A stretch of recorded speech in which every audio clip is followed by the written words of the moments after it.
ఇది ఒక political party లాగా కాదు, ఒక ఉగ్రవాద ఏమంటారు అనమాట శిబిరం లాగా కనిపిస్తుంది అన్నట్టు.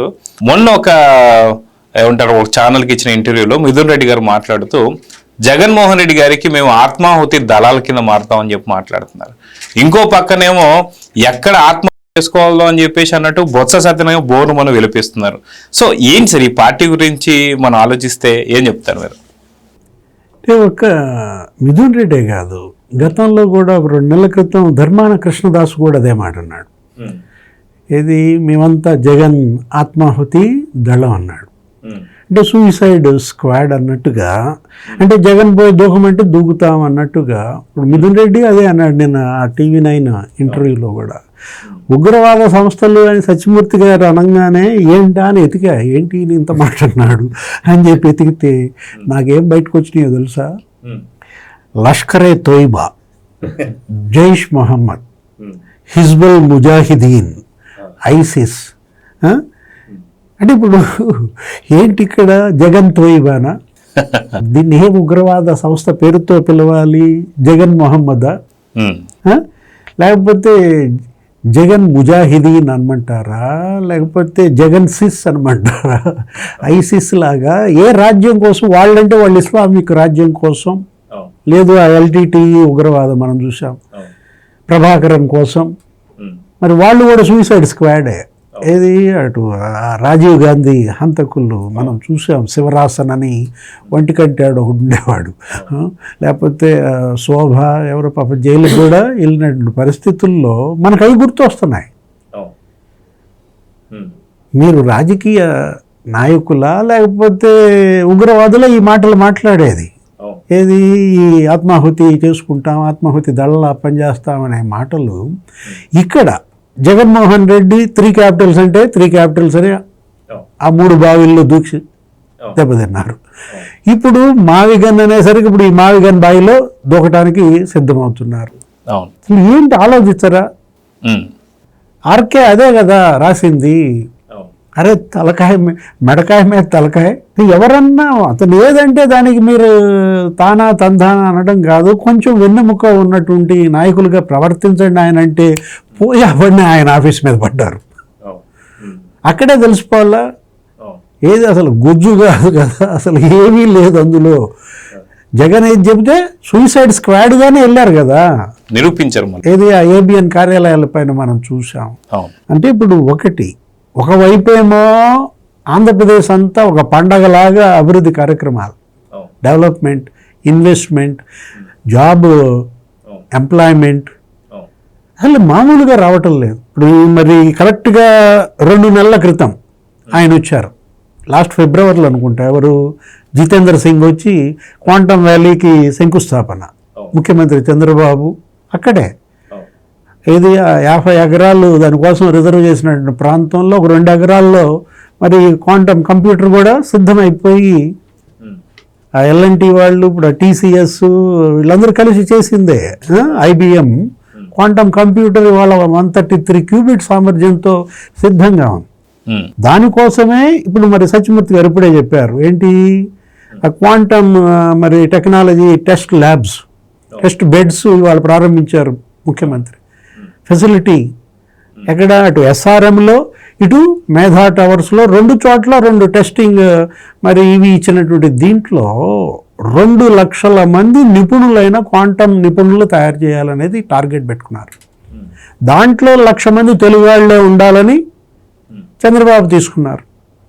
ఇప్పుడు ఈరోజు కూడా వర్చువల్గా దగ్గర 1,50,000 మందితో దీని గురించి యూనివర్సిటీల నుంచి మరి కలిసి మాట్లాడుతున్నటువంటి దీంట్లో అంటే ప్రపంచం అంతా క్వాంటమ్ గురించి దీని గురించి మాట్లాడుతుంటే ఒక్క వైసీపీ మాత్రం మావిగన్ గురించా?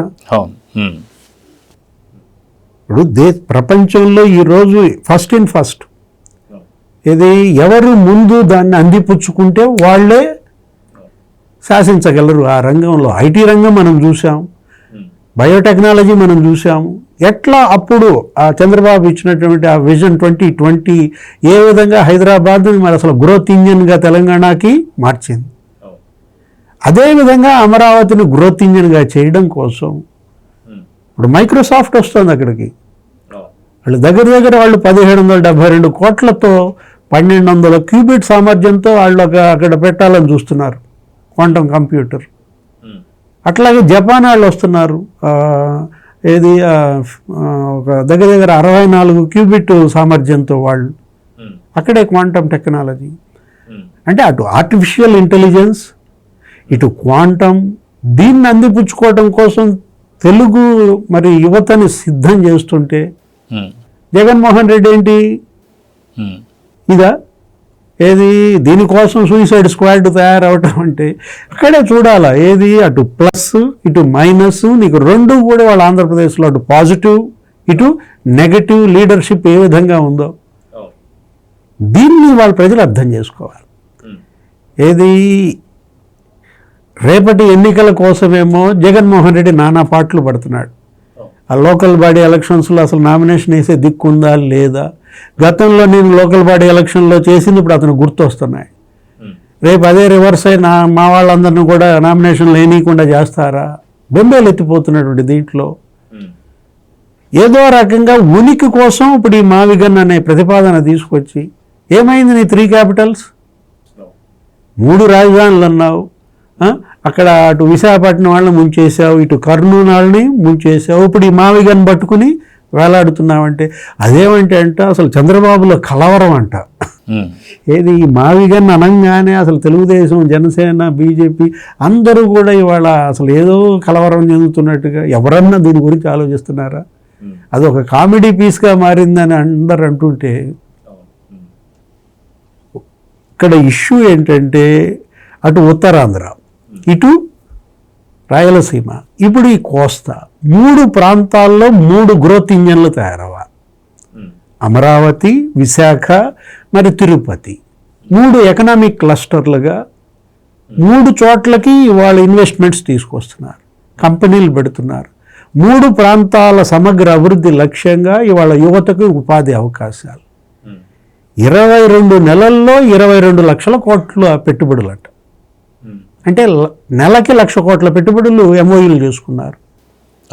దాంట్లో నీకు 40% గ్రౌండ్ అయ్యాయి, దగ్గర 9 లక్షల కోట్ల పెట్టుబడులు మరి వచ్చేసినటువంటి దీంట్లో బ్రహ్మాండంగా పండగ చేసుకుంటున్నారు అంటుంది. అదే ఏది అటు మెగా డిఎస్సి ఇచ్చాడు 16,000 పోస్టులు, ఇటు కానిస్టేబుల్ పోస్టులు భర్తీ 7,000 కానిస్టేబుల్ పోస్టులు, మరోవైపు జాబ్ క్యాలెండర్ ఇచ్చాడు 10,060 పోస్టులతో ప్రతి ఉగాదికి ఒక జాబ్ క్యాలెండర్ ఇస్తానంటున్నారు. అంటే అటు ప్రభుత్వ రంగంలో ఉపాధి కల్పన, ఇటు ప్రైవేట్ రంగంలో మరి ఇన్వెస్ట్మెంట్స్, కంపెనీసు. నేను అంటుంది అదే ఒక ఫెస్టివ్ మోడ్లో ఇవాళ ఆంధ్రప్రదేశ్ గవర్నమెంట్ ప్రజలు ఉంటే వీళ్ళు ఏడుపు ఏంటి, వీళ్ళ విషాదం ఏంటి? అయ్యో అసలు దాని మీద పడి ఏడవటమే తప్ప. ఇప్పుడు ఆ పేరుని నాని ప్రెస్ మీట్లు పెట్టమంటాడు, అసలు నువ్వు రాజకీయంగా నువ్వేంటి, నేను అసలు కన్యాసం తీసుకున్నాను అన్నావు, నేను అసలు నాకు రాజకీయాలతో నా కొడుకుని అన్నావు, మళ్ళా రోజుకో ప్రెస్ మీట్ పెడుతున్నాడు. ఆ ముసలాయనలను అక్కడ ఇబ్బంది పెడుతున్నాడు, ఎక్కడ విశాఖపట్నంలో అటు ధర్మాన ప్రసాదరావు, బొత్స సత్యనారాయణ. ఈ మధ్య ఎందుకో భూమన కరుణాకర్ రెడ్డి మళ్ళీ బయటకు వచ్చినట్లు లేరు, ఒక వారం రోజుల నుంచి ఆయన ఏదో కొంచెం విరామంలో విశ్రాంతిలో ఉన్నట్టున్నాడు. ఇక మిథున్ రెడ్డిని దించాడా? Please subscribe to Leo News for more videos.